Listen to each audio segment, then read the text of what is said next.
नमस्ते बच्चों। मैं मनीषा गोखले आशीष हिंदी क्लासेस में आप सभी का स्वागत है। आज हम पढ़ने वाले हैं आपकी टेक्स्ट बुक गंगा से गद्य खंड से चौथा पाठ ऐसी भी बातें होती है, जो कि एक साक्षात्कार या इंटरव्यू है। इसके लेखक हैं यतीन्द्र मिश्र। यतीन्द्र मिश्र जी ने हमारे देश की प्रसिद्ध गायिका लता मंगेशकर जी का इंटरव्यू लिया था और उस इंटरव्यू में उनके और लता जी के बीच में उनके जीवन से संबंधित या उनके म्यूजिक से रिलेटेड जो कुछ भी बात हुई वह इस चैप्टर में हमें पढ़ने को मिलेंगी। पाठ शुरू करने से पहले यतीन्द्र जी के बारे में जान लेते हैं। इनका जन्म सन 1977 में अयोध्या उत्तर प्रदेश में हुआ था। इन्होंने लखनऊ विश्वविद्यालय से हिंदी में एमए किया। इनके प्रमुख काव्य संग्रह हैं यदा कदा, अयोध्या तथा अन्य कविताएं और ड्योढ़ी पर आलाप। इन्होंने शास्त्रीय गायिका गिरिजा देवी के जीवन और संगीत साधना पर गिरिजा नामक पुस्तक भी लिखी। रीति काल के अंतिम प्रतिनिधि कवि द्विज देव की ग्रंथावली का इन्होंने सह संपादन किया। ये स्वतंत्र लेखन के साथ अर्धवार्षिक पत्रिका सहित का संपादन भी कर रहे हैं। पाठ शुरू करने से पहले इस पाठ में आए कठिन शब्दों के अर्थ मैं यहाँ दे रही हूँ, जिससे पाठ को समझने में आसानी हो। तो चलिए शुरू करते हैं। ऐसी भी बातें होती हैं, लता मंगेशकर से साक्षात्कार। तो यहाँ पर यतीन्द्र मिश्र और लता मंगेशकर के बीच जो कुछ भी बातचीत हुई वो सारी हमें इस पाठ में पढ़ने को मिलेगी। लता मंगेशकर के गाने तो बच्चों आप सभी लोगों ने सुने ही होंगे। वो हमारे देश की बहुत ही फेमस गायिका हैं यतीन्द्र मिश्र। दीदी, आपके संगीत की अप्रतिम यात्रा पर बातचीत शुरू करते हैं। अप्रतिम मतलब बहुत ही बेहतरीन या बहुत अच्छी। तो आपने म्यूजिक के फील्ड में जो कुछ काम किया है, आपका जो ये ट्रेवल है, उसके बारे में हम बातचीत करते हैं। इस संवाद में मेरा प्रयास यह रहेगा कि मैं संगीत में आकंठ डूबे हुए आपके महान जीवन की उन दुर्लभ छवियों से उन करोड़ों प्रशंसकों को मिलवा सकूं, जो आपको हर दिन सुनते हुए कहीं अपने जीवन को सार्थक ढंग से शुरू करने की प्रेरणा पाते हैं। तो यहाँ पर राइटर कह रहा है कि हमारा ये जो संवाद या बातचीत होगी उसमें उसका यह प्रयास रहेगा, यह कोशिश रहेगी कि वह लता जी का जो जीवन, जो कि संगीत में आकंठ मतलब गले तक, मतलब कंप्लीटली उन्होंने संगीत को डेडिकेटेड किया हुआ उनका यह जो लाइफ है उसके बारे में, और उस लाइफ की दुर्लभ मतलब जो आसानी से प्राप्त न हो, मतलब रेयर जो इंसिडेंट्स हैं या जो अलग अनुभव है जो सबको पता नहीं है, उन बातों को वह इस इंटरव्यू के द्वारा जानना चाहता है और लोगों को बताना चाहता है। ऐसी छवियां, ऐसी बातें उन करोड़ों मतलब मिलियंस ऑफ जो उनके प्रशंसक मतलब उनको पसंद करने वाले, उनके फैन, उन तक वह बताना चाहते इस इंटरव्यू के माध्यम से, ताकि वे लोग उनके बारे में जान सके और अपने जीवन में उससे प्रेरणा या मोटिवेशन मिले उन्हें, और वो और अधिक मीनिंगफुल वे में अपनी लाइफ को जी सकें। आप अगर तैयार हो तो मैं ऐसे असंख्य शुभ चिंतकों, आपके संगीत के प्रति दीवानगी की हद तक समर्पित श्रोताओं और फिल्म संगीत के प्रति आदर का भाव रखने वाले तमाम देशवासियों की ओर से प्रणाम करते हुए आपसे प्रश्न पूछना चाहूंगा। तो जो राइटर है यतीन्द्र जी, वो उनसे पूछते हैं कि इफ शी इज रेडी, तो वह असंख्य मतलब अनलिमिटेड शुभ चिंतक मतलब उनके वेल विशर्स जो हैं, उनका शुभ चाहने वाले और संगीत के प्रति जिनमें मैडनेस है और वो उसके लिए डेडिकेटेड ऐसे लिसनर्स हैं, या फिल्म संगीत के प्रति जो तमाम मतलब सभी देशवासियों का जो रिस्पेक्ट है, उन सब की ओर से वह पहले लता जी को प्रणाम कर रहे हैं और कह रहे हैं कि फिर मैं आपसे प्रश्न पूछना चाहूंगा। तो लता मंगेशकर जी कहती हैं कि जी जरूर, आपका बेहद शुक्रिया कि आपका ऐसा कुछ करने का मन है। तो वो बोलती हाँ हाँ बिल्कुल बिल्कुल। पहले वह भी उसे थैंक यू बोलती हैं और कहती हैं कि आपने कुछ ऐसा अलग करने का प्लान किया है, आप पूछिए, मैं आपके प्रश्नों का जवाब देने के लिए तैयार हूँ। मैं कोशिश करूंगी कि जो कुछ भी मैंने संगीत में रहते हुए जाना उसे आपको बता सकूं। आपके माध्यम से ही मैं अपने करोड़ों प्रशंसकों का आभार व्यक्त करती हूँ, जो उन्होंने मुझे इतना प्रेम और सम्मान दे रखा है। तो नॉट ओनली लता जी बोलती है कि आप प्रश्न पूछिए, मैं उसके लिए रेडी हूँ और मैं बताऊंगी कि मैंने म्यूज़िक इंडस्ट्री में क्या क्या सीखा, क्या क्या जाना। और वो उनके थ्रू सारे जो उनके जो फैंस हैं उन सभी को थैंक यू भी कहना चाहती है, आभार भी व्यक्त करना चाहती है, क्योंकि उन्होंने उन्हें बहुत सारा प्यार और रिस्पेक्ट सम्मान भी दिया है। मुझे तो यह भी लगता है कि जितना प्रेम मुझे मिला है, शायद गाकर उतना आभार मैं अपने प्रशंसकों के प्रति जता नहीं पाई हूँ। तो वो कहती है कि मुझे जितना सारा प्यार मिला है, केवल गाना गाकर मैं उसके लिए अपना धन्यवाद, अपना ग्रेटिट्यूड एक्सप्रेस नहीं कर पाई। इसलिए मैं आपके इस इंटरव्यू के माध्यम से अपने सारे जो फैंस हैं, जो मेरे वेल विशर्स हैं, उन सभी को मैं थैंक यू कहना चाहती हूँ। फिर यतीन्द्र मिश्र जी उनसे उनके पिताजी के बारे में पूछते हैं, आपके पिताजी पंडित दीनानाथ मंगेशकर की वे कौन कौन सी स्मृतियां हैं जो आज भी आपके स्मरण में जीवित हैं, जिनको याद करना आपको सुख से भरता है। तो यहाँ पर वो उनके फादर से रिलेटेड जो मेमोरीज हैं, यादें हैं, उसके बारे में पूछते हैं कि आपको कौन कौन सी बातें याद है आपके फादर की, और जिसको कि सोचकर आप अभी भी सुख से भर जाती है, मतलब खुश हो जाती हैं। तो लता जी बताती है कि कई बातें हैं, जैसे हम लोग बचपन में जब बहुत शरारत करते थे, तब पिताजी सबको बुलाकर अपने सामने खड़ा करते थे। वे बस हमको गंभीरता से देखते थे और इतने में ही हमारा रोना शुरू हो जाता था। मतलब वे कुछ कहते नहीं थे, ना ही किसी बात पर डांट पड़ती थी, मगर हम सभी समझ जाते थे कि हमको बुलाया किस लिए गया है। तो वो अपने बचपन की बातें बताती हैं कि जब वो लोग बहुत शरारत करते थे, मस्ती करते थे, तो फिर पिताजी उन सबको अपने सामने खड़ा करते थे बुलाकर, और इतना सीरियस मूड रहता था उनका, इतने गंभीर रहते थे कि केवल उनके चेहरे को देखकर ही, और इस तरह से उन्हें जब खड़ा किया जाता था पिताजी के सामने, तो सारे जो भाई बहन थे लता जी के, वो सभी रोना शुरू कर देते थे। मतलब उनके पिताजी भले ही यह ना बताए कि उन्होंने क्या मिस्टेक की है, क्या गलती की है, किस बात के लिए उन्हें बुलाया गया है, और ना ही वो उन्हें डांटे कि ऐसा क्यों किया। केवल जब वो अपने सामने बच्चों को बुलाकर खड़ा करते थे, तो उससे ही ये सारे भाई बहन समझ जाते थे कि पिताजी किस बात पर नाराज है और हमसे क्या गलती हुई है, और इसलिए वो लोग रोना शुरू कर देते थे। पिताजी उस समय पूछते थे, समझ गए ना? इस पर हम लोग कहते थे, हाँ हम लोग समझ गए। मतलब बिना बोले ही बच्चे समझ जाते थे कि उनसे गलती क्या हुई है। ना ही वो किसी तरह का आर्ग्यूमेंट करते थे, बल्कि अपनी गलती मान लेते थे और यह भी कह देते थे कि आगे से वो इसे दोहराएंगे नहीं।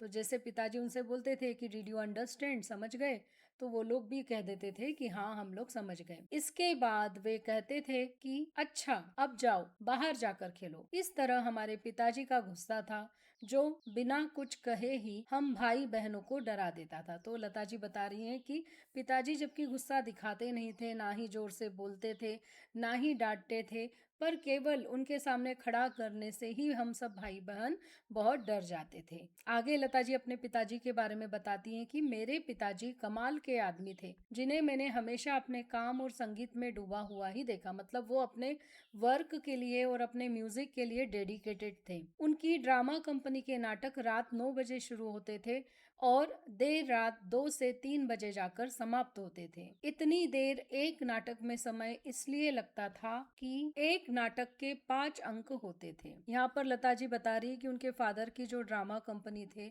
उसमें जो ड्रामा होते थे वो रात में 9 बजे स्टार्ट होते थे और अर्ली मॉर्निंग या देर रात 2 से 3 बजे खत्म होते थे। और इतना टाइम लगने का कारण यह था कि हर एक नाटक के 5 अंक मतलब 5 भाग हुआ करते थे, इसलिए उसमें बहुत अधिक समय लगता था। फिर उसमें लंबी लंबी रागदारी वाले गायन की भी परंपरा थी। रागदारी मतलब शास्त्रीय गीत। तो लता जी बता रही है कि वो जो ड्रामा रहता था वो म्यूजिकल ड्रामा रहता था, जिसके बीच बीच में गीत हुआ करते थे, और वो गीत भी राग आधारित गीत होते थे या शास्त्रीय संगीत वाले गीत होते थे, और उसकी उस समय परंपरा थी या ट्रेडिशन था। एक बार पिताजी जब गाना शुरू करते थे तो खूब सीटियाँ, तालियाँ और वंस मोर मिलता था। मतलब उनके पिताजी का जो गाना था वो सब लोग बहुत पसंद करते थे। उनके गाना शुरू करने पर लोग तालियाँ बजाने लगते थे, सीटियाँ बजाने लगते थे और वंस मोर मतलब और गाओ इस बात की रिक्वेस्ट भी करते थे। बाबा माइक पर थोड़ी तेज आवाज में गाते थे, जो सुनने पर बहुत अच्छा लगता था। मेरे पिताजी की एक बड़ी विशेषता यह भी थी कि वे एक राग को गाते हुए उसमें सुर बदलकर भी अपना गायन करते थे।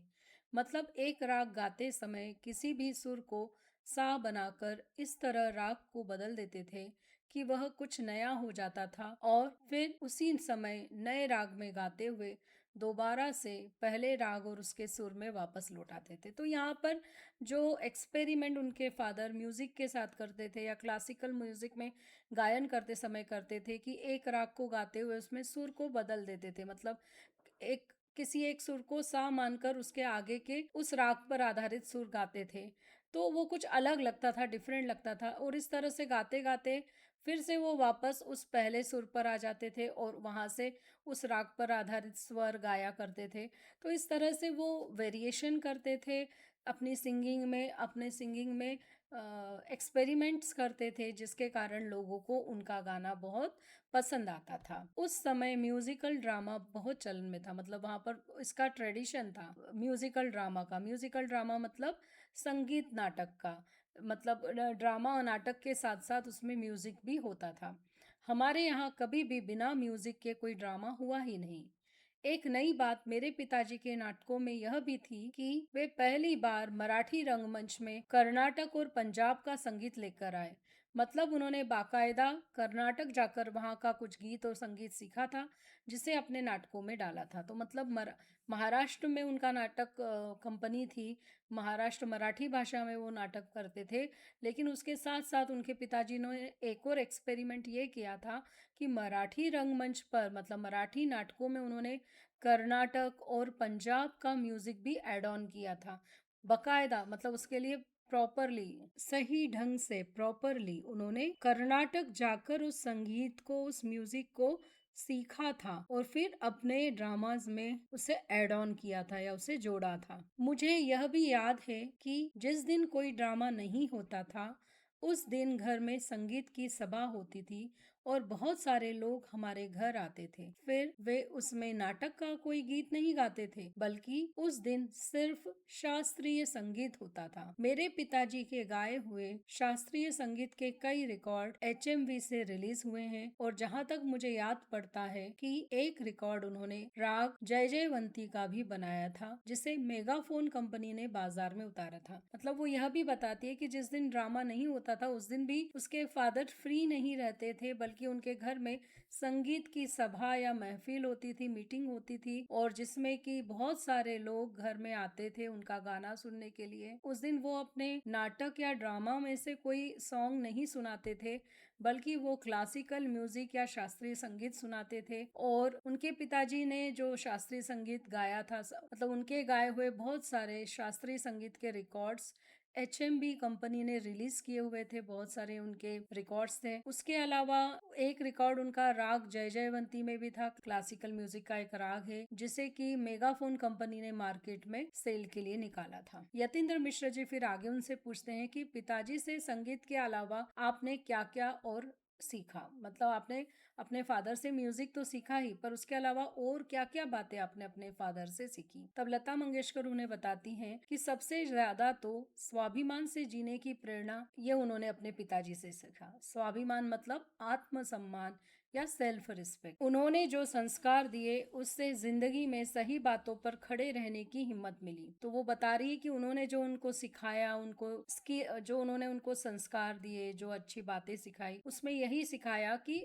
जो सही बात हो, जो सही है, जो करेक्ट थिंग है, उसके लिए आपको हमेशा स्टैंड करना है, खड़े रहना है और अपनी हिम्मत को बनाए रखना है। गलत के आगे नहीं झुकना है। आज मुझे इस बात की खुशी है कि मैंने किसी से यह नहीं कहा कि आप मुझे 500 रुपए दे दीजिए, फला चीज ला दीजिए, मुझे उसकी जरूरत है। इस तरह जो चीज मैं कर पाई उसमें मैं अपने बाबा का संस्कार मानती, मतलब उस तरह से उनकी अपब्रिंगिंग हुई, इस तरह के बातें उनके माता पिता ने उन्हें सिखाई कि उन्होंने कभी भी किसी से कोई चीज उधार नहीं मांगी या किसी से किसी तरह की हेल्प नहीं ली।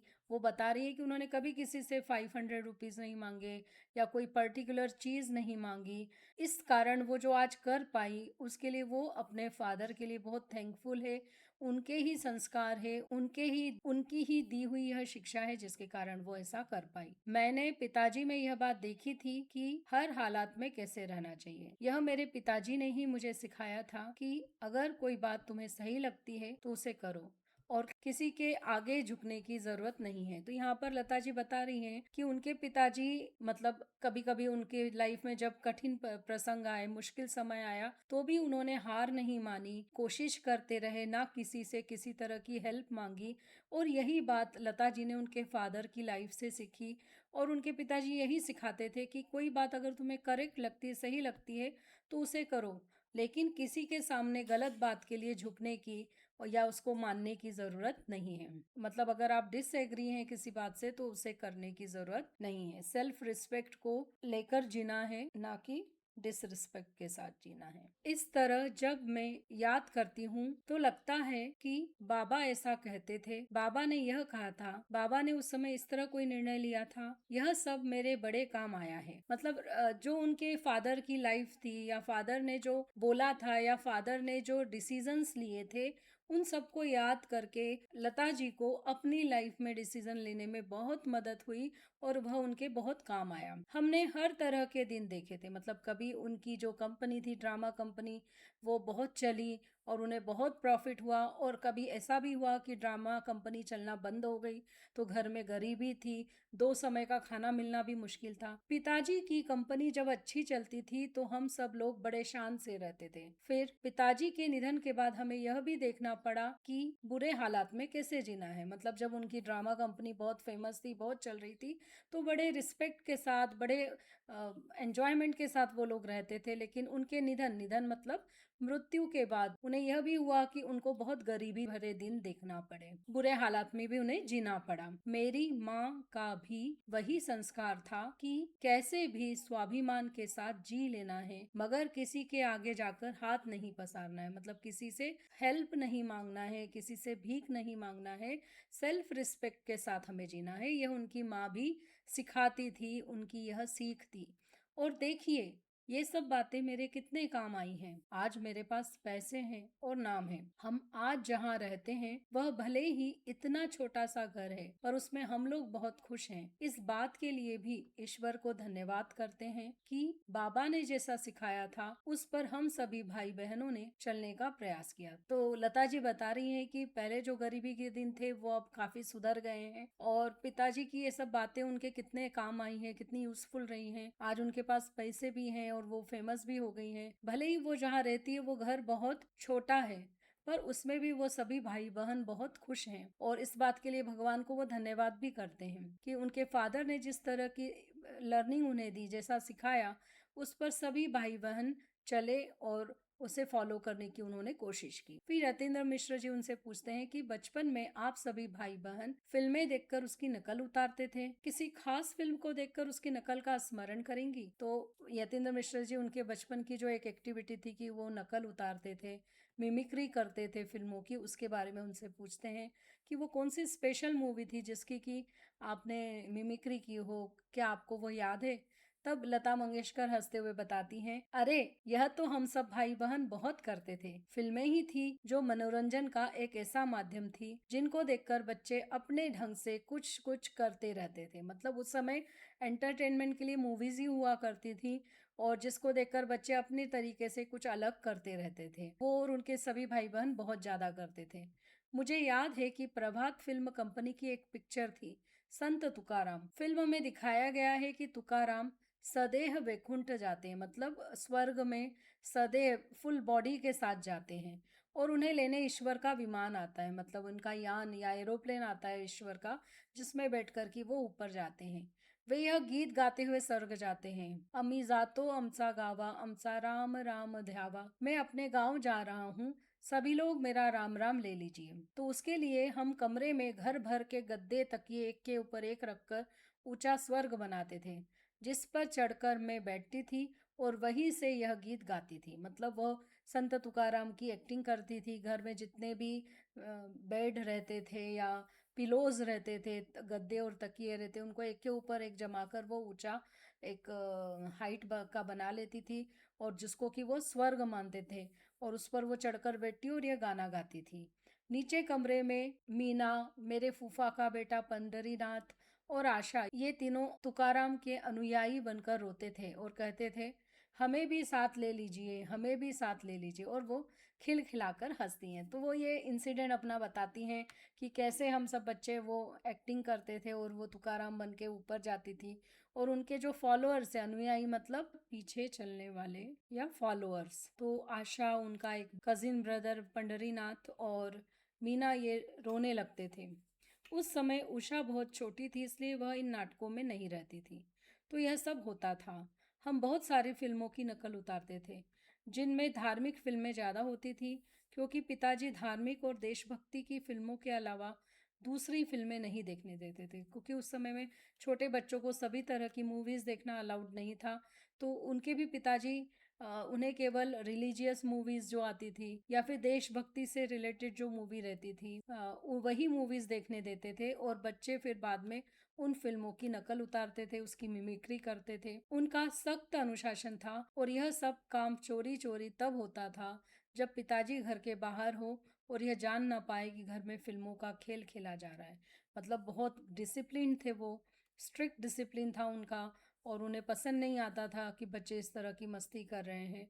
तो इसलिए ये जो मिमिक्री भी बच्चे करते थे वो चुपचाप चोरी छिपे करते थे, और इस तरह से करते थे कि बाद में पिताजी जब घर आए तो भी उन्हें यह पता नहीं चले कि उन्होंने फिल्मों पर खेल खेला है। फिर यतीन्द्र मिश्र जी उनसे पूछते हैं कि अगर किसी फिल्म में आपको अभिनय करने को कहा जाता तो वह कौन सी फिल्म होती जिसमें आप काम करना पसंद करती। मतलब अगर आपको एक्टिंग करने का चांस मिलता, अभिनय मतलब एक्टिंग, तो आपको कौन सी फिल्मों में एक्टिंग करना पसंद आता, मतलब आप लाइक करती।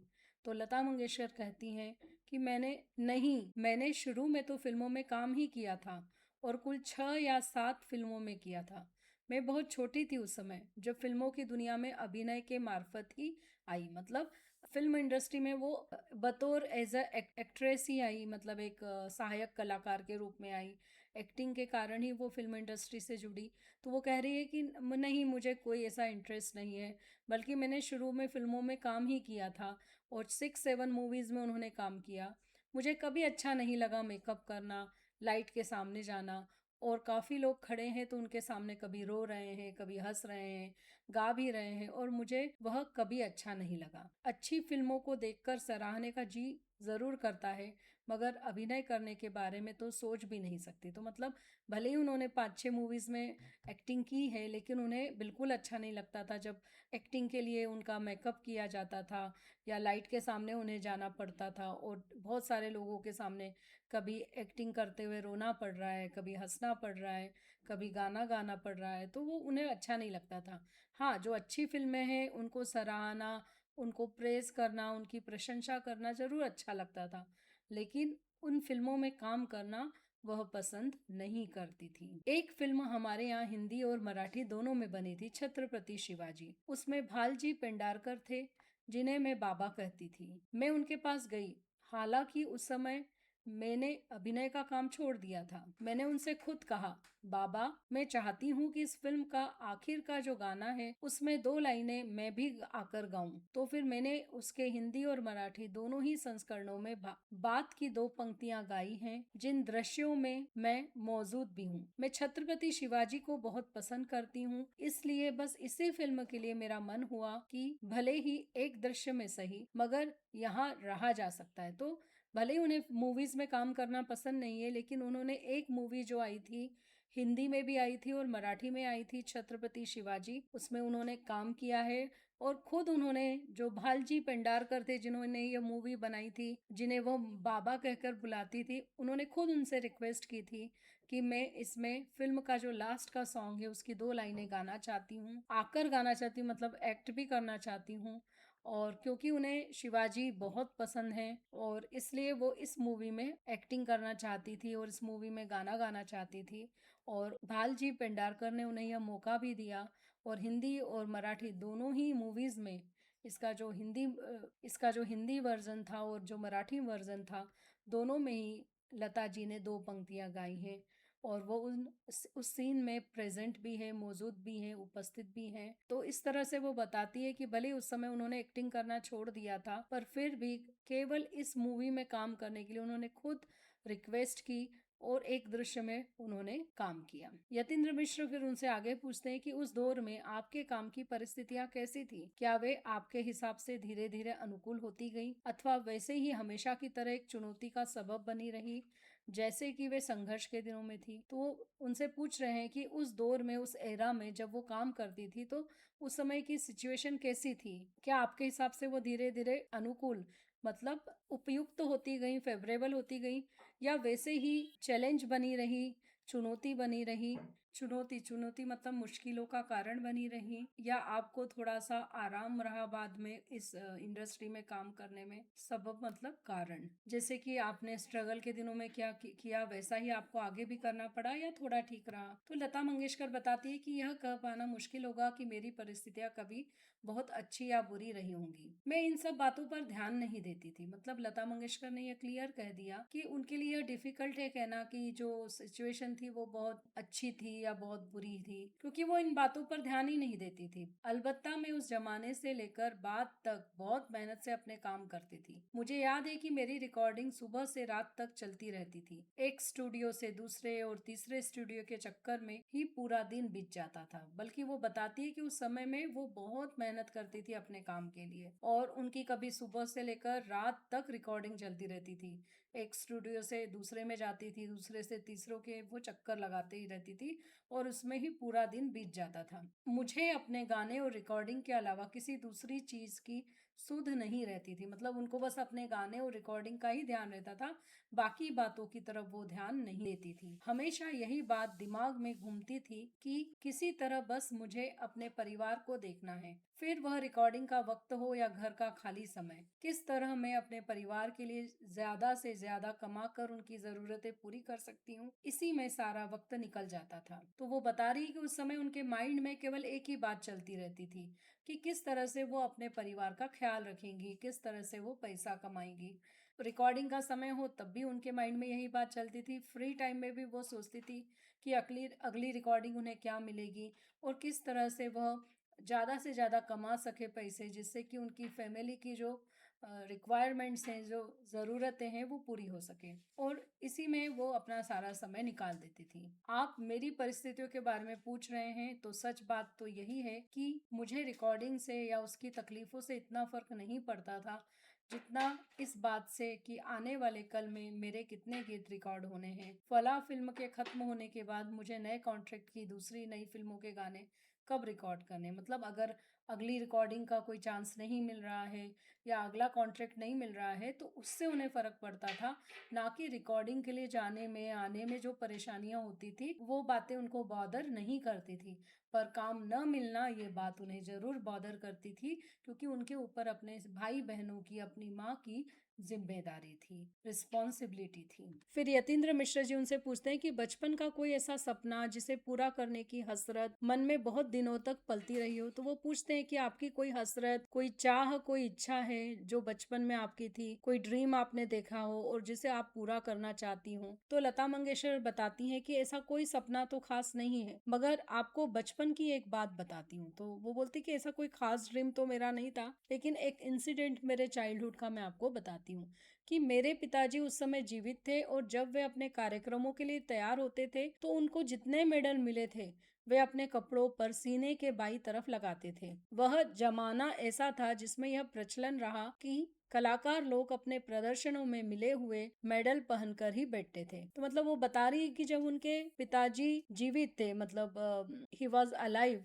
उस समय जब वो प्रोग्राम्स के लिए तैयार होते थे तो उन्हें जितने भी मेडल्स मिले हैं उनके प्रोग्राम्स के लिए, उनके परफॉर्मेंस के लिए, वो सब अपने कुर्ते पर या शर्ट के ऊपर वो बाई तरफ लेफ्ट साइड लगा लेते थे। जैसे कि आपने आर्मी के जो ऑफिसर्स हैं उनके शर्ट पर भी आपने ये मेडल्स देखे होंगे। तो वो बता रही हैं कि ये वो समय था जब इस तरह का ट्रेडिशन था कि जो आर्टिस्ट लोग रहते थे वो जब अपना कोई प्रोग्राम देते थे तो उन्हें जितने भी मेडल्स मिले हैं वो सब वह लगाकर बैठा करते थे। मुझे जगह तो याद नहीं है मगर यह ठीक से याद है कि पिताजी के अलावा बाहर के किसी कलाकार को जो सबसे पहले मैंने गाते हुए सुना है वह पंडित कुमार गंधर्व थे। कुमार गंधर्व जी जब काली शेरवानी पहनकर और अपने ढेर सारे मेडल लगाकर गाने के लिए बैठे तो वह बात मुझे बहुत पसंद आई। तो वो बता रही है कि उनके फादर के अलावा जिसका गाना उन्होंने किसी आर्टिस्ट का सुना तो वह थे पंडित कुमार गंधर्व, जो कि ब्लैक कलर की शेरवानी पहने हुए थे और उसके ऊपर उन्होंने अपने ढेर सारे मेडल लगाए हुए थे और वो बहुत अच्छा लगा उन्हें यह देखकर। मुझे तब हमेशा यह लगता था कि जब मैं बड़ी हो जाऊंगी तब मुझे भी ऐसे ही मेडल मिलेंगे जिसे लगाकर किसी कार्यक्रम में जाऊंगी। तो मतलब ये उनकी इच्छा थी, ये उनकी उनका सपना था कि वह भी अपने गाने के क्षेत्र में बहुत ज़्यादा नाम कमाए और उन्हें भी बहुत सारे मेडल मिले और जब वो इन मेडल को लगाकर किसी प्रोग्राम में पार्टिसिपेट करें। तो यतीन्द्र मिश्रा आगे उनसे पूछते हैं कि अगर हम समय के चक्र टाइम मशीन को घुमाकर सन 1949-50 में ले जाएं, जो आपके फिल्मों से संबंधित सांगीतिक जीवन की शुरुआत में खेमचंद प्रकाश, शंकर जयकिशन, हुस्नलाल भगत राम जैसे म्यूजिक डायरेक्टर आते हैं और आपको एक मजबूत जमीन बनाने के लिए आएगा आने वाला महल का यह गाना है, हवा में उड़ता जाए मोरा लाल दुपट्टा मलमल का बरसात का ये गाना है और चले जाना नहीं नैन मिला के बड़ी बहन का ये गाना है, ऐसे गाने मिलते हैं। इससे एक नए युग का सूत्रपात होता है जो कहीं आपके कद को बड़ा बनाने में मददगार रहता है। तो यहाँ पर यतीन्द्र मिश्र टाइम मशीन के बारे में बात करते हैं कि जब 1949-50 में जब लता जी को मतलब फिल्मों का उनका जो म्यूजिकल करियर है वो शुरू हुआ था और उस समय उन्होंने बहुत सारे जो म्यूजिक डायरेक्टर हैं जैसे खेमचंद प्रकाश, शंकर जयकिशन, हुस्नलाल भगत राम, इनके लिए गाना गाया था और उस समय उनके दिए गए गाने जैसे आएगा आने वाला महल का या हवा में उड़ता जाए मोरा लाल दुपट्टा मलमल का बरसात का ये गाना या चले जाना नहीं नैन मिला के बड़ी बहन का ये गाना, इनके मिलने से लता जी बहुत प्रसिद्ध हो गई थी। इससे एक नए एरा की शुरुआत हुई थी जहाँ पर कि लता जी का फेमस हो गई थी, बड़ी हो गई थी और इन गानों ने उसमें मदद की थी। मैं यह जानना चाहता हूँ कि यदि उस जमाने में A.R. रहमान आए होते, जतिन ललित आए होते, शंकर एहसान लाए होते तो ये सारे गाने कैसे बनते, उस समय आएगा आने वाला की आमद कैसी होती। तो मतलब उस समय ये जो गाना है आएगा आने वाला वो किस तरह से गाया जाता या उस समय में अगर A.R. रहमान, जतिन ललित और शंकर एहसान जैसे म्यूजिक डायरेक्टर होते तो ये सारे गाने किस तरह से बनते। तब लता मंगेशकर हंसते हुए कहती हैं कि बड़ा मजेदार प्रश्न है आपका, ये तो कहना बहुत मुश्किल है, इस पर क्या बोलूं, समझ में नहीं आ रहा है कि वाकई अगर ऐसा हुआ होता तो ये गाने कैसे बनते। तो इस पर लता मंगेशकर हंसते हुए कहती हैं बड़ा मजेदार प्रश्न है आपका, कहना मुश्किल है, इस पर क्या बोलूं, समझ में नहीं आ रहा है कि वाकई अगर ऐसा हुआ होता तो ये गाने कैसे बनते। यह विचार और कल्पना तो सुनने में अच्छी लगती है पर मैं पूरी तरह इसका आकलन नहीं कर सकती कि आएगा आने वाला को A.R. रहमान ने बनाया होता या हवा में उड़ता जाए को जतिन ललित ने तो कैसा प्रभाव पैदा होता। तो यहाँ पर लता मंगेशकर ये जो उन्होंने ट्रिकी क्वेश्चन पूछा है कि पुराने समय के डायरेक्टर्स ने जो सॉन्ग्स बनाए उन्हें नए वाले डायरेक्टर्स ने बनाया होता तो कैसा इफेक्ट होता, तो उन्हें वो कह रही कि बहुत मजेदार क्वेश्चन है लेकिन ये कहना बहुत डिफिकल्ट है। मुझे नहीं समझ में आ रहा कि क्या हुआ होता, ये गाने कैसे बनते, क्योंकि विचार और कल्पना में तो ये सुनने में अच्छा लग रहा है कि अगर A.R. रहमान ने बनाया होता तो कैसा, पर वो आकलन करना, उसका सही अनुमान लगाना बहुत मुश्किल है। या जैसे कि आएगा आने वाला ए आर रहमान ने बनाया होता, या हवा में उड़ता जाए जतिन ललित ने बनाया होता, तो कैसा इफेक्ट होता। लेकिन मैं इतना ज़रूर जानती हूँ कि कुछ बहुत बढ़िया होता, या बिल्कुल दूसरे अंदाज में सामने आता। मतलब ये लोग भी अच्छे म्यूजिक डायरेक्टर हैं, तो इन्होंने भी कुछ अलग ढंग से इसे प्रेजेंट किया होता, अलग अंदाज में, और ये बहुत बढ़िया बनता, जिसकी शायद धुनें और तर्ज भी अलग होते हैं। मतलब उसका जो म्यूजिक है, उसकी जो धुन है, जो लिरिक्स है, रिदम है, वो भी एकदम अलग होती। अब मैं भी आपसे एक प्रश्न करती हूँ कि जो मेरे गाने रहमान ने बनाए, या जतिन ललित के लिए मैंने मेरे ख्वाबों में जो आए दिलवाले दुल्हनिया ले जाएंगे का गाया है, उसे अगर श्याम सुंदर जी या नौशाद साहब या अनिल विश्वास ने रचा होता, तो आपके लिहाज से वह किस तरह बनता। तो लता जी उल्टा यतीन्द्र जी से ही पूछती हैं कि अगर ये जो सॉन्ग्स हैं, वो जो नए सॉन्ग्स लता जी ने गाए हैं, जैसे कि मेरे ख्वाबों में जो आए, अगर उससे पुराने समय के म्यूजिक डायरेक्टर जैसे श्याम सुंदर जी हुए, नौशाद हुए, या अनिल विश्वास है, इन्होंने किया होता, तो किस तरह का होता। यह वाकई बहुत रोचक और सोचने वाली बात है कि समय के हेर फेर से हमारे गीतों का स्वभाव कैसा होता।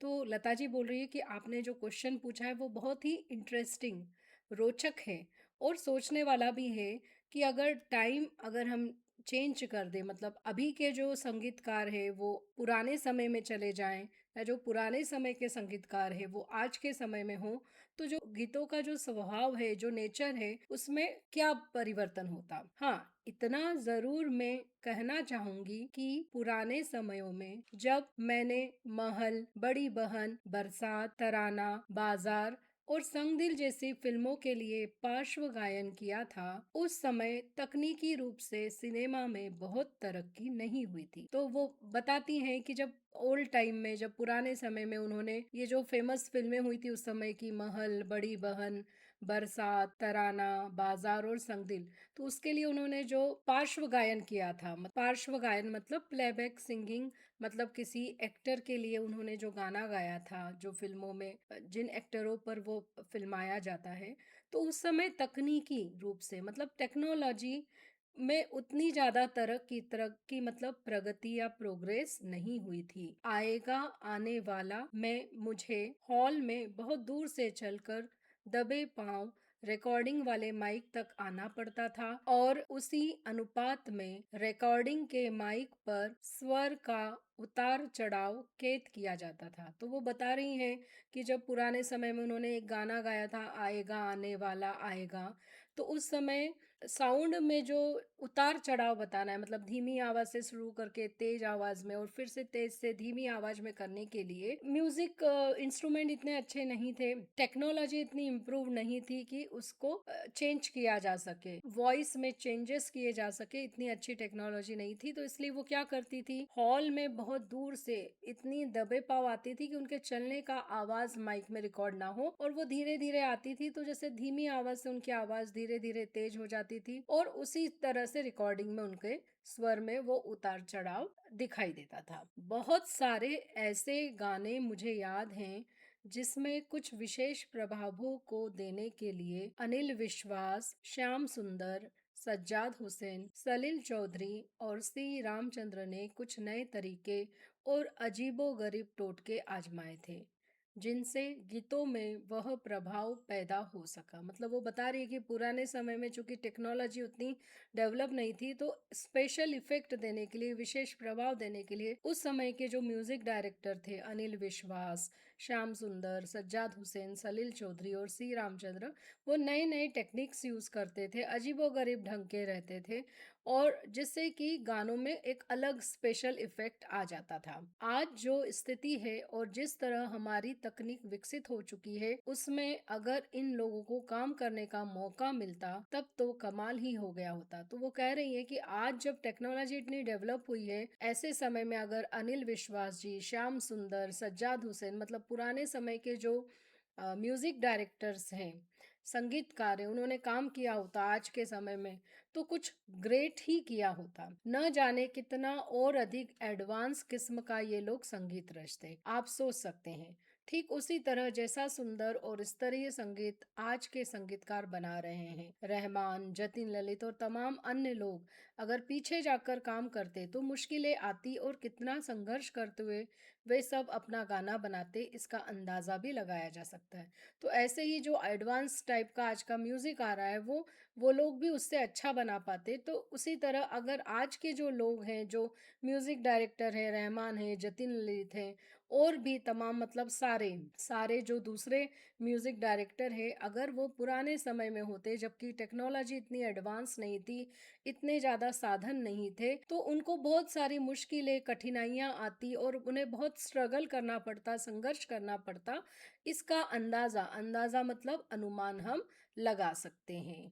मेरे लिए भी यह कम चुनौती की बात नहीं कि मैं अनिल विश्वास की धुनों जैसा काम रहमान के साथ कर रही होती और उसी तरह इन नए लोगों की धुनों पर नौशाद साहब के लिए रिकॉर्डिंग करती तो कैसा होता। तो मतलब इट्स चैलेंजिंग होता, चुनौती की तरह होता, एक संघर्ष होता कि अगर पुराने समय की जो धुनें हैं और म्यूज़िक डायरेक्टर होते रहमान, तो उनके साथ काम करने में एक अलग वे होता और उसी तरह आजकल के नए लोगों की धुनों पर नौशाद साहब के साथ अगर उन्हें रिकॉर्डिंग करना पड़ती तो कुछ अलग ही माहौल होता। अब यतीन्द्र मिश्र जी उन्हें पूछ रहे हैं कि इसी समय विषय परिवर्तन करते हुए आपसे कुछ व्यक्तिगत सवाल पूछने का मन हो रहा है। तो वो बोल रहे हैं कि अब संगीत की तो काफ़ी बातें कर ली है, अब टॉपिक चेंज करते, परिवर्तन करना मतलब बदलना, और अब आपसे व्यक्तिगत मतलब आपके पर्सनल लाइफ के निजी निजी सवाल मैं पूछना चाहूँगा, पर्सनल लाइफ से रिलेटेड। आपके निजी जीवन से मैं कुछ प्रश्न पूछना चाहूँगा। इस संदर्भ में आपके व्यक्तित्व को देखते हुए यह बात दिमाग में आती है कि आपने रंगों से हमेशा परहेज किया है। विशेषकर अपने पहनावे में भी इस बात का ध्यान रखा कि कहीं से भी रंगों की कोई भी दर्शना अभिव्यक्त ना हो सके। तो यहाँ पर राइटर अब उनके पर्सनल लाइफ के बारे में पूछ रहा है कि आपने हमेशा रंगों से परहेज रखा। परहेज किया मतलब मना किया, मतलब आपने रंगों का बहुत अधिक अपने जीवन में उपयोग नहीं किया। जैसे कि लता जी साड़ियाँ पहनती थी, हमेशा सफ़ेद रंग की हुआ करती थी उनकी साड़ियाँ। इसलिए जो यतीन्द्र जी हैं उन्होंने कहा कि आपने हमेशा रंगों को मना किया है, परहेज किया है, उनसे दूर रही हैं। विशेषकर अपने पहनावे में, अपने ड्रेसिंग में आपने हमेशा इस बात का ध्यान रखा है कि बहुत अधिक रंग आपके कपड़ों में दिखाई ना दें। आपकी सफ़ेद रंग की साड़ियों पर मौजूद रंगीन धारियाँ, गुल बूटों और पल्लों का रंग छोड़कर कहीं भी रंग से दोस्ताना निपटा नहीं दिखता। मतलब आपकी सफ़ेद रंग की साड़ियाँ रहती थी, माना कि उसमें कलर्ड लाइनिंग्स रहती थी या प्रिंट्स रहती थी या फिर जो उनका पल्लू रहता था या दामन होता था या आंचल होता था उस पे थोड़ा रंग रहता था, बाकी आपकी पूरी साड़ी सफेद होती थी। ऐसे में एक ख्याल मन में आता है कि आप रंगों का त्योहार होली कैसे मनाती होंगी। मतलब आप इतना रंगों को मतलब अपने कपड़ों में भी जगह नहीं देती हैं। एक ख्याल, ख्याल मतलब विचार, एक विचार मेरे मन में आता है कि आप होली का त्योहार कैसे मनाती होंगी। तब होली को लेकर कोई संस्मरण, संस्मरण मतलब याद या व्यक्तिगत रुचि, मतलब आपका इंटरेस्ट किस बात में था कि कोई बात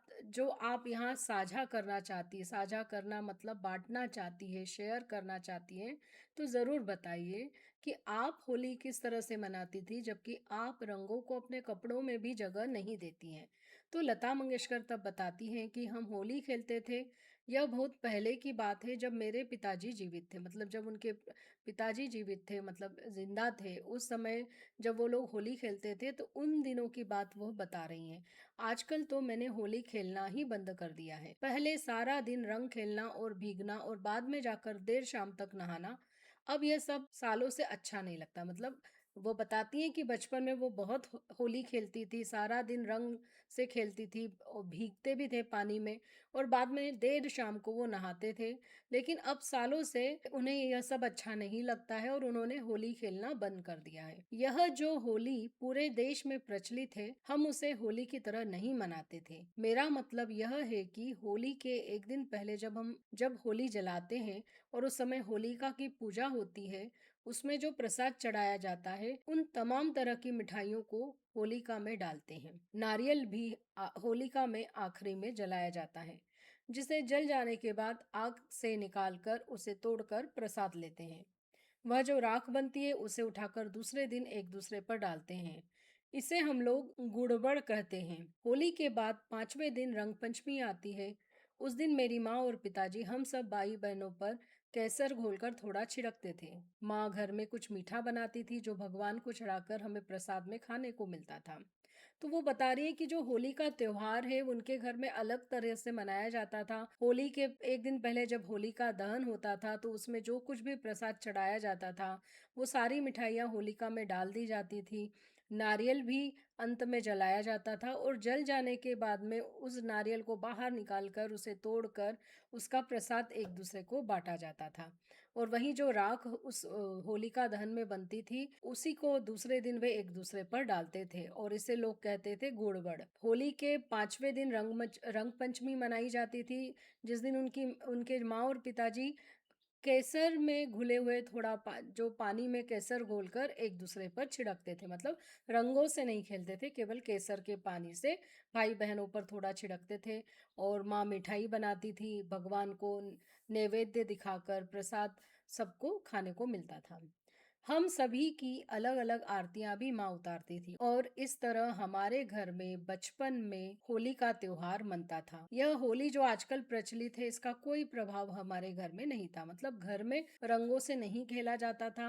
माँ उनकी सभी भाई बहनों की आरतियां भी उतारती थी। तो इस तरह से उनके यहाँ होली का त्योहार मनाया जाता था। हमारे यहाँ दशहरा और दिवाली का ज्यादा महत्व था। तो मतलब होली से भी ज्यादा इम्पोर्टेंस उनके यहाँ दशहरे और दिवाली के त्योहार को दी जाती थी। नवरात्रि भी बहुत धूमधाम के साथ हम लोगों के यहाँ मनती है। नवरात्रि के पहले दिन हम गुड़ी पाड़वा मनाते हैं जिसका विशेष महत्व है। इसमें हम घर के बाहर गुड़ी बांधते हैं और कलश स्थापना करते हैं। सूर्योदय के समय ही गुड़ी पर बताशों की माला या हार बनाकर चढ़ाई जाती है जिसे सूर्यास्त होने तक उतार लिया जाता है और प्रसाद के रूप में घर के सभी सदस्य उसे लेते हैं। तो इस तरह से नवरात्र का जो पहला दिन है जिसे गुड़ी पाड़वा कहा जाता है, जिसे नववर्ष भी माना जाता है, उस दिन का तो बहुत ही अधिक महत्व रहता है क्योंकि उस दिन घर के बाहर गुड़ी बांधी जाती है। साड़ी बांधकर और उसके ऊपर कलश स्थापना करके गुड़ी बांधी जाती थी और इस पर फूलों की माला आदि चढ़ाया जाता था। तो इस तरह से गुड़ी बांधी जाती थी और जो बताशों की माला है वो शाम को सभी को प्रसाद के रूप में दी जाती थी। तो ये एक महत्वपूर्ण आयोजन है हमारी तरफ। और ऐसी मान्यता है कि भगवान राम 14 वर्ष बाद जब अयोध्या लौटे थे तो हर घर में ऐसे ही बताशों की लड़ी सजाकर गुड़ी बांधी गई थी। तो मतलब इसके पीछे मान्यता यह है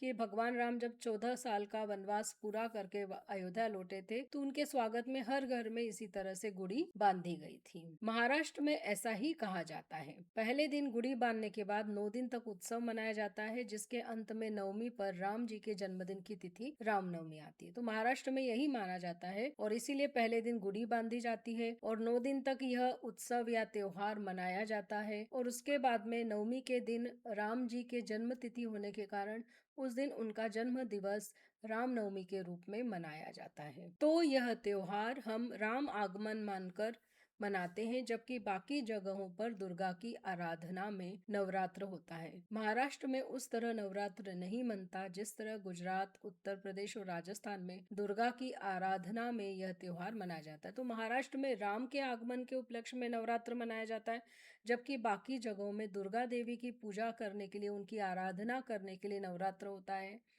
गुजरात, उत्तर प्रदेश और राजस्थान में दुर्गा की आराधना आदि के लिए यह त्योहार मनाया जाता है। अब यतीन्द्र मिश्र उनसे आगे पूछते हैं कि त्योहारों की ऐसी कोई खास बात जो आपके शुरुआती जीवन में परंपरा की तरह निभती रही हो और जिसे आपने बाद में पूरी आत्मीयता के साथ निभाना जारी रखा। तो मतलब त्योहारों से संबंधित, फेस्टिवल से संबंधित ऐसी कोई स्पेशल बात है जो एक कस्टम या परंपरा की तरह निभती रही पर आपने बाद में भी उसे पूरे मन से, पूरे अपनेपन के साथ निभाया हो। लता मंगेशकर बताती हैं कि ऐसी कोई खास बात मुझे याद नहीं आती, अलबत्ता खैर इतना जरूर कहूंगी कि 50 का दशक रहा होगा जब मैं फिल्म इंडस्ट्री में नई नई आई थी और मेरा काम कुछ चल निकलना शुरू हुआ था। उस दौरान मैंने कुछ सालों तक दिवाली के दिन अपने सीनियर म्यूजिक डायरेक्टर्स के यहाँ मिठाई लेकर जाने का चलन शुरू किया था। आप सुनकर हैरान होंगे कि मैं एन दिवाली के दिन तड़के 5 बजे ही नहा धोकर बहुत सारे संगीतकारों के घर मिठाई लेकर पहुंच जाती थी।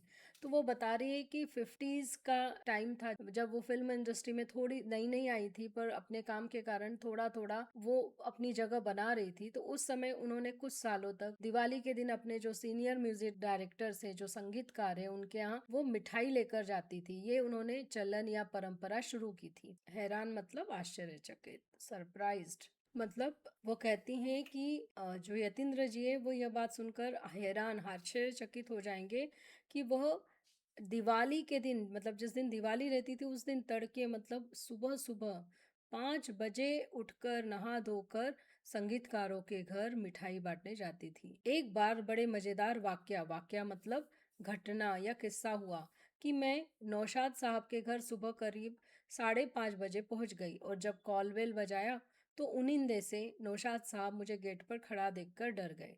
तो मतलब एक बार जब वो सुबह 5:30 को अर्ली मॉर्निंग ही नौशाद साहब के घर पहुंच गई, और जब उन्होंने कॉल बेल या डोर बेल बजाया, दरवाजे की घंटी बजाई, तो उनिंदे से मतलब जो नींद में रहते हैं, नींद में थे बिल्कुल, अचानक बेल बजने से उठे थे, ऐसे नौशाद साहब बाहर आए और एकदम दरवाजे के बाहर लता जी को देखकर वो पहले तो डर ही गए। वे डरकर पूछने लगे, लता बाई सब खैरियत तो है, सब ठीक ठाक तो है? इतने सवेरे क्या मुसीबत आन पड़ी, मतलब ऐसी क्या प्रॉब्लम आ गई कि तुम इतनी सुबह आई? मैंने उन्हें हंसकर कहा, कुछ नहीं नौशाद साहब, आज दिवाली है तो आपको बधाई देने और मिठाई पहुंचाने चली आई। तो नौशाद जी को उन्होंने बताया कि आज दिवाली है इसलिए आपको विश करने और मिठाई देने आई हूँ। तो इस पर वे बोले, अरे इतनी सुबह क्यों परेशान हुई? तब मैंने उनको हंसते हुए जवाब दिया कि नौशाद साहब, आपके अलावा मुझे अभी 2-3 जगह अनिल विश्वास जी, रोशन लाल, मदन भैया और वर्मन दादा के यहाँ भी जाना है। तो उसका कारण उन्होंने बताया कि मैं इतनी सुबह इसलिए निकली हूँ क्योंकि अभी मुझे और 4-5 घर जाना है, तो इसलिए मैं जल्दी निकली। तो इस पर वे लाड से भरकर बोले, हाँ मैं बिल्कुल भूल गया, लेकिन पहले बैठो, चाय पियो और मुंह मीठा करो, फिर जाने देंगे। और फिर बोले, लता तुम हम सबको मिठाई बांट रही हो, लेकिन हम सारे संगीतकारों को मिलकर तो तुम्हें मिठाई खिलानी चाहिए, जो तुमने हमारी धुनों में इतनी मिठास घोली है। तो मतलब वो ना केवल उन्होंने उन्हें बिठाया, चाय पीने और मिठाई खाने का आग्रह भी किया, और फिर बोले कि एक्चुअल में हम संगीतकारों को, हम म्यूजिक डायरेक्टर्स को तुम्हें मिठाई बांटना चाहिए, जबकि तुम हमें बांट रही हो, क्योंकि तुमने हमारे जो धुने हैं, जो रिदम है, उसमें इतनी मिठास, मेलोडी भर दी है। नौशाद साहब से मैंने यही इतना भर कहा कि आप आशीर्वाद दीजिए कि आगे भी जीवन में हर दिवाली के साथ मैं और मधुर से मधुर गीत गा सकूं। तो उन्होंने, नौशाद जी ने जब तारीफ की तो उन्होंने उनसे आशीर्वाद लिया और कहा कि बस आपका आशीर्वाद रहने दीजिए, इसी तरह से बना रहे कि आगे लाइफ में जब भी मैं हर दिवाली पर आ, दिवाली जब भी हर दिवाली के साथ साथ मेरा जो गाना है वो और भी मीठा, और भी अच्छा, और भी सुंदर होता रहे। यतीन्द्र मिश्र जी आगे लता जी से पूछते हैं कि त्योहारों के संदर्भ में एक बात और ध्यान में आती है कि अधिकांश प्रदेशों में पर्वों व अनुष्ठानों से संदर्भित घर घर गीत गाए जाने का प्रचलन रहा है। उदाहरण के लिए होली के मौके पर फाग और धमार, बिहार में छठ पूजा पर छठ के गीत, जन्माष्टमी और रामनवमी में ईश्वर के जन्म के कारण सोहर और बधावा आदि गाने का मामला। ये गीत ज्यादातर घर और मोहल्ले की स्त्रियां ही गाती हैं। गायन एक रिवाज की तरह कायम है।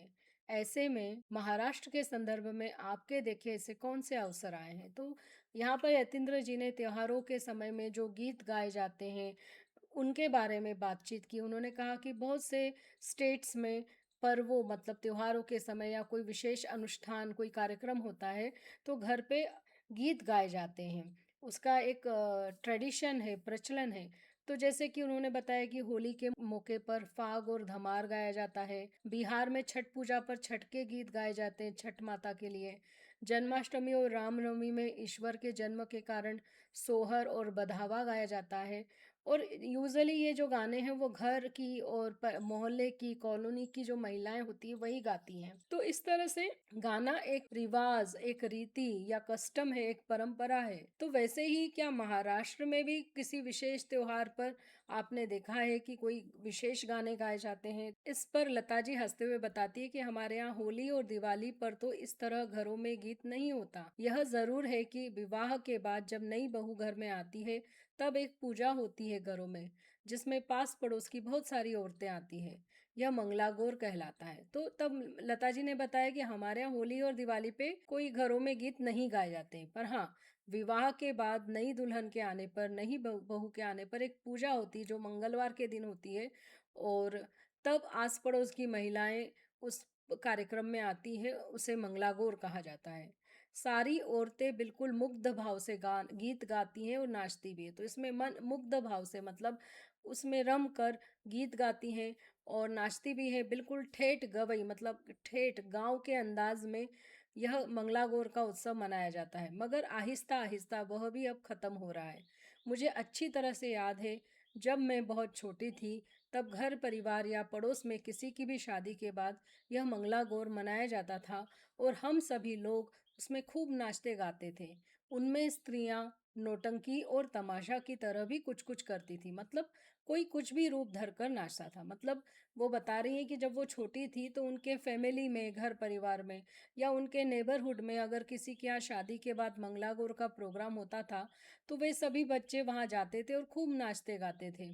और कई बार तो जो महिलाएं हैं, जो लेडीज़ हैं, वो नौटंकी भी करती थी, नाटक या ड्रामा भी करती थी, और उसके लिए वो अलग अलग रूप भी धर लेती थी, मतलब अलग अलग वेशभूषा भी करती थी और उसके साथ नाचती थी। यतीन्द्र मिश्र जी आगे उनसे पूछते हैं कि दीदी, कोरस में गाने वाली लड़कियों के साथ आपके कैसे रिश्ते रहे हैं, कैसा संबंध रहा है? कोरस मतलब समूह में, जब समूह में गाना गाने वाली लड़कियां जो रहती थी, जो गायक और गायिका के साथ बीच बीच में समूह में गाना होता था, उसके लिए जो लड़कियां थी, उनके साथ आपके कैसे रिश्ते मतलब संबंध रहे हैं? क्या वे सब भी आप लोगों की गायकी में कोई सहयोग करती थी, या उनका एक अलग ही विभाग होता था जो मुख्य पार्श्व गायक गायिकाओं से अलग रहता था? तो वो पूछ रहे हैं कि वो आपके जो सिंगिंग है उसमें कोई हेल्प करती थी, मदद करती थी, या उनका एक अलग ही विभाग, समूह या ग्रुप रहता था, और जो मेन प्लेबैक सिंगर्स हैं, गायक गायिकाएं हैं, वो अलग रहते थे?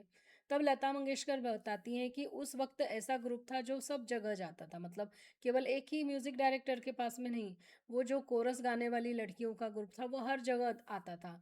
नौशाद साहब के यहाँ, मदन मोहन जी के यहाँ, Shankar Jai Kishan, S D Burman, R D Burman, Laxmikant Pyarelal, ये जितने भी लोग थे सभी के यहाँ एक ही ग्रुप की लड़कियां थी जो कोरस में गाने जाती थी। मतलब उनका एक फिक्स ग्रुप था जो हर जगह जाता था। हर एक म्यूजिक डायरेक्टर के यहाँ जब कोरस में गाना हो या समूह गान करना हो तो यही लड़कियों का ग्रुप जाता था। इसलिए सबसे मेल मुलाकात भी गहरी पहचान में बदल गई। तो इसलिए हर जगह उनसे मिलना होता था, और बार बार मिलना होने से हमारी पहचान गहरी हो गई, मतलब हमारे रिलेशंस बहुत अच्छे हो गए। मेरा कोरस की लड़कियों के साथ बहुत अच्छा संबंध था।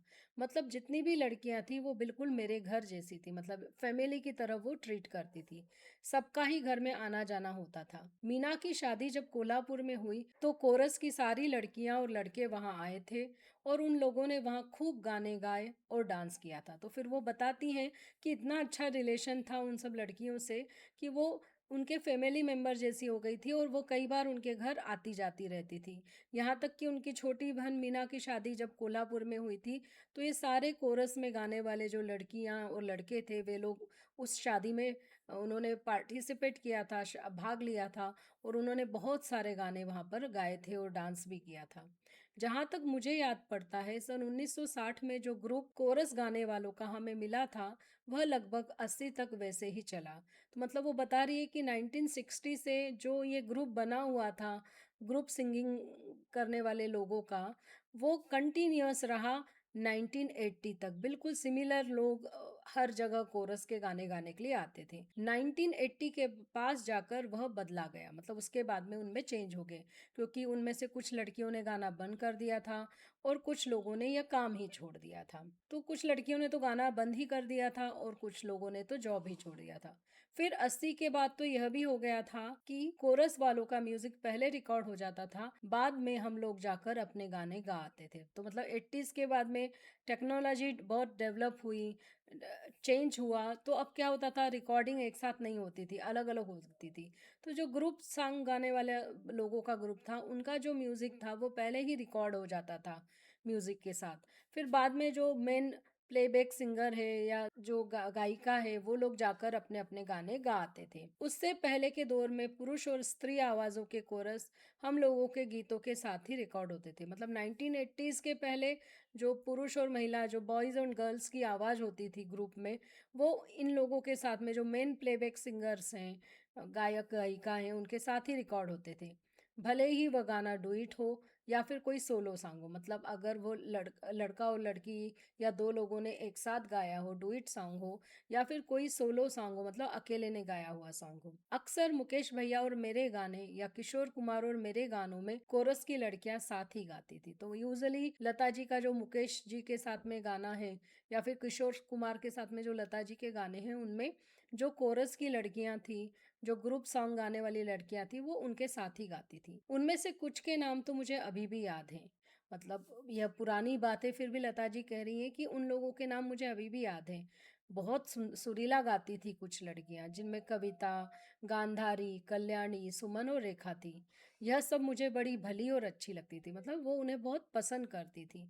कविता और गांधारी वो दोनों बहनें थी और दोनों साथ ही कोरस में गाती थी। मतलब कविता और गांधारी दोनों सिस्टर्स थी और एक साथ ही वो ग्रुप में सॉन्ग में गाया करती थी। रेखा शादीशुदा बाल बच्चों वाली लड़की थी। मतलब रेखा का शादी हो चुकी थी, मैरिज हो चुकी थी, उसके बच्चे भी थे, जो अच्छी तरीके से कोरस में साथ देती थी। कल्याणी की भी आवाज़ सुंदर थी।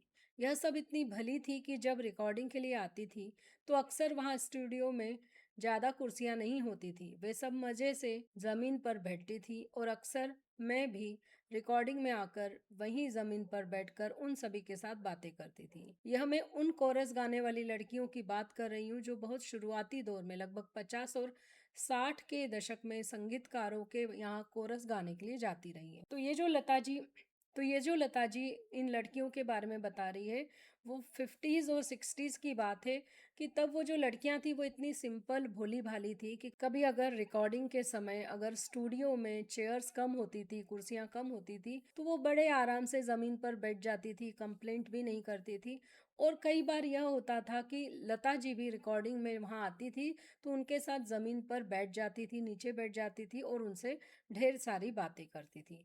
तो लता जी 50 और 60 के एरा की जो लड़कियां थी उनके बारे में यह सब बता रही है। आजकल का मुझे कुछ मालूम नहीं। अब कौन कौन इसे लोग हैं और उनका सिंगर के साथ में गाना रिकॉर्ड होता है या अलग से, यह मुझे मालूम नहीं है। मुझसे मिलने वाले जितने लड़के और लड़कियां थी उन सब ने बहुत बात तक संपर्क बनाया हुआ था। तो मतलब मेरे जो अर्ली टाइम की जो लड़के और लड़कियां थी वो लंबे समय तक मुझसे कनेक्टेड रहे, संपर्क में रहे। पर अब सिंगर्स के साथ वो गाना रिकॉर्ड करते हैं या अलग से करते हैं, कौन कौन से लोग हैं, यह कुछ भी लता जी को मालूम नहीं है। फिर यतीन्द्र जी उनसे आगे पूछते हैं कि संगीत की प्राचीन परंपरा में बहुत सारी जन श्रुतियाँ और कहानियाँ संगीत को गरिमा और शिखर देने के संदर्भ में कही जाती हैं, या हम इस तरह कह सकते हैं कि परंपरा में व्याप्त रही है। तो वो बोल रहे हैं कि संगीत की ये जो परंपरा है, ये जो ट्रेडिशन है, वो बहुत प्राचीन पुराना है और इसमें बहुत सारी जन श्रुतियाँ, मतलब लोगों के द्वारा कही गई कहानियाँ हैं, बातें हैं, कि जो कि संगीत को गरिमा, गरिमा मतलब महानता और ऊंचाई पर ले जाती हैं। या फिर यतीन्द्र जी यह कह सकते हैं कि यह परंपराएं बहुत पुराने समय से व्याप्त हैं। जैसे कि स्वामी हरिदास और तानसेन के युग में बहुत सारी कथाओं में यह मान्यताएं भी प्रचलित रही कि तानसेन के दीपक राग गाने से दिए जल उठे, या कि उनकी पुत्रियों ताना रीरी के मेघ राग गाने से वर्षा होने लगी। इस तरह की अवधारणाओं पे आप किस तरह सोचती हैं? मतलब वो बताते हैं कि स्वामी हरिदास के समय में एग्जाम्पल के लिए या तानसेन के समय में बहुत सारी ऐसी कहानियाँ या ऐसे जनश्रुतियाँ हैं, ऐसी मान्यताएं हैं कि जब तानसेन दीपक राग गाते थे तो दिए जल उठते थे अपने आप। या फिर उनकी जो बेटियां थी ताना और रीरी, जब वो मेघराग गाती थी तो बारिश होने लगती थी। तो क्या आप इन बातों में यकीन करती हैं, आप इन बातों में विश्वास करती हैं? तो लता मंगेशकर उन्हें बोलती है कि यह जिस जमाने की कथाएं हैं, जिसमें हरिदास बाबा और तानसेन जैसे महान संगीतकारों के लिए ऐसा कहा गया, तो हो सकता है कि उनकी कला में कोई सच्चा सुर या आत्मा की आवाज़ लगी होगी, जो ऐसा कुछ घट गया होगा।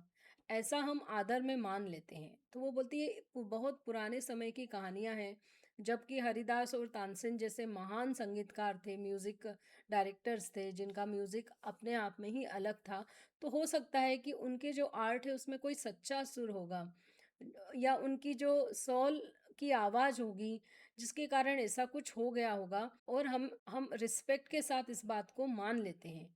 लेकिन यह निश्चित ही हुआ होगा, यह कम से कम मैं नहीं कह सकती। पर ये कन्फर्मली हुआ होगा कि नहीं, ये मैं नहीं कह सकती, क्योंकि ऐसा मेरा कोई अनुभव नहीं है, क्योंकि मैंने ऐसा कुछ एक्सपीरियंस नहीं किया है। हालाँकि मैं यह मानती हूँ कि संगीत में वह असीम शक्ति है कि कुछ अप्रत्याशित वह ज़रूर रच देता है। वो ये मानती है कि संगीत में असीम, असीम मतलब असीमित, अपार, अनंत शक्ति है और जो कुछ भी अप्रत्याशित, प्रत्याशित मतलब अनपेक्षित, मतलब जिसकी हमने कल्पना की हो, वह संगीत रच सकता है, इस बात में लता जी विश्वास करती हैं, जिसका अनुभव भी कई बार हमें हुआ है।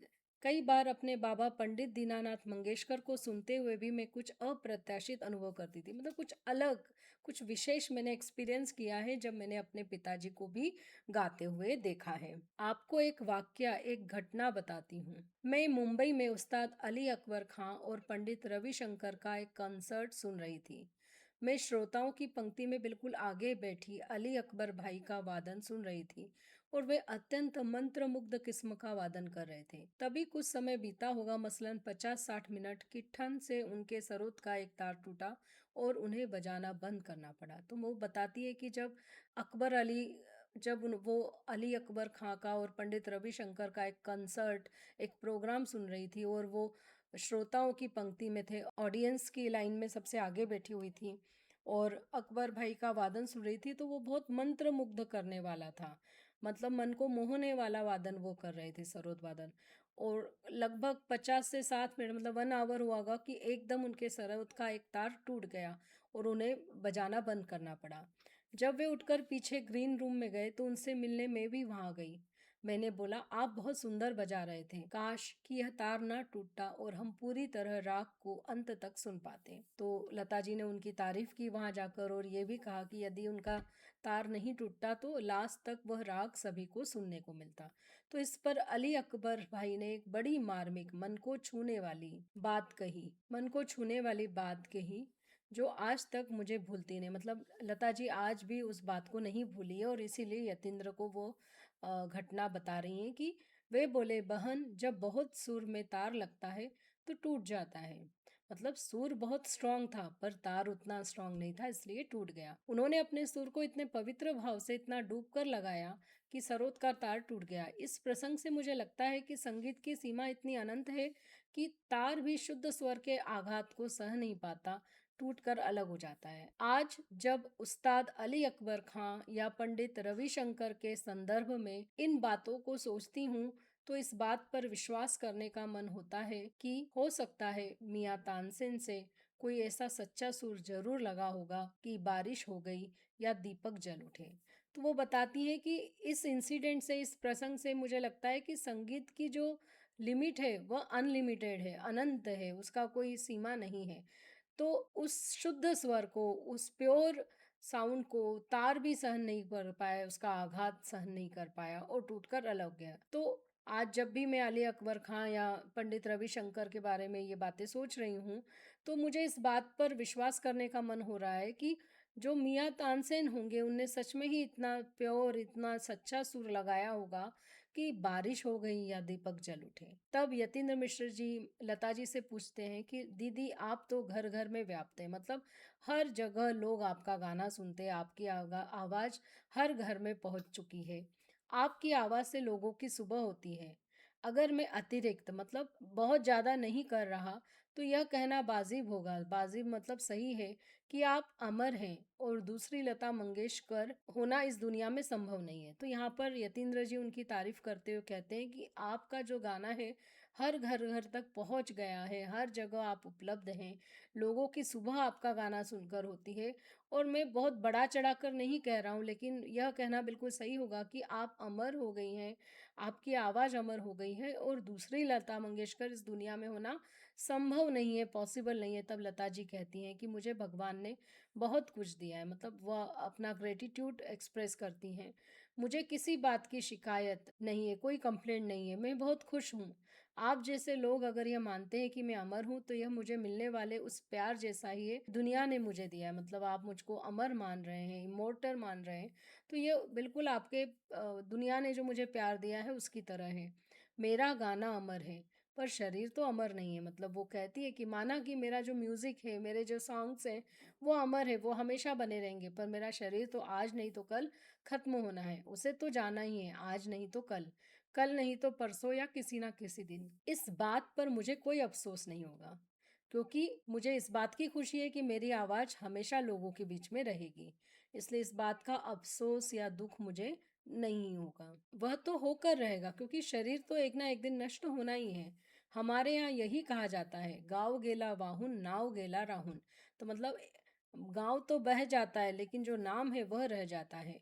मैं इसको हमेशा से मानती रही हूँ। एक बात की मुझे सबसे ज़्यादा खुशी है कि मैंने अपने पिताजी का नाम थोड़ा ही सही मगर आगे बढ़ाया। मतलब मेरे पिताजी तो महान थे ही, पर मैंने भी जो काम किया है उससे उनका नाम और आगे बढ़ा है। सब लोग पिताजी को अब मेरे नाम से भी पहचानते हैं, तो इस बात की उन्हें खुशी है।